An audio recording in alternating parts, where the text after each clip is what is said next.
For example, this table gets seated. This table does not.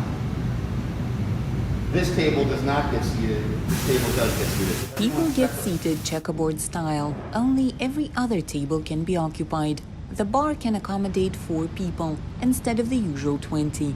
Like in other restaurants in the nation's capital, this venue can operate at only 50% capacity for indoor dining.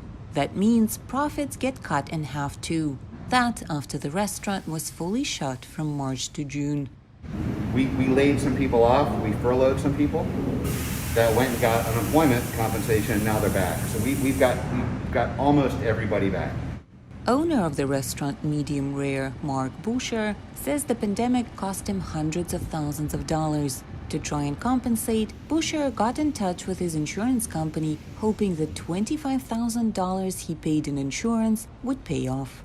We, like many responsible business owners, filed a claim with our insurance company saying that our business has been interrupted due to circumstances beyond our control, and we're going to seek to the insurance company for reimbursement of lost sales and profits under the wording of our policy.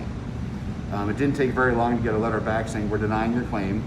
A pandemic or a virus is not a covered cause of loss. Insurance companies changed their policies after the SARS outbreak that hit the world in 2002-2003, when insurance companies had to pay millions of dollars in compensation.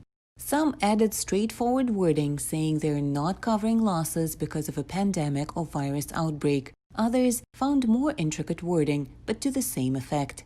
Yet, independent experts say it all depends on how to interpret the contract.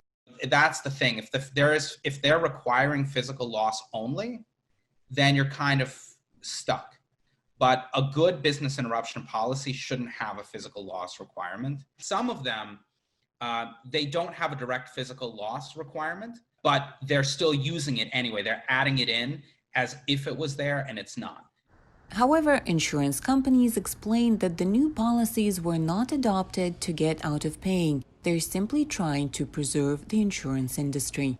The US has never seen such a massive disaster. The largest one before the pandemic was Hurricane Katrina that cost insurance companies $54 billion.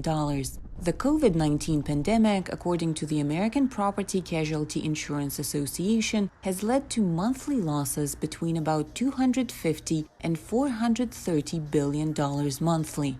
This is more than half of all the money insurance companies have for covering future losses. If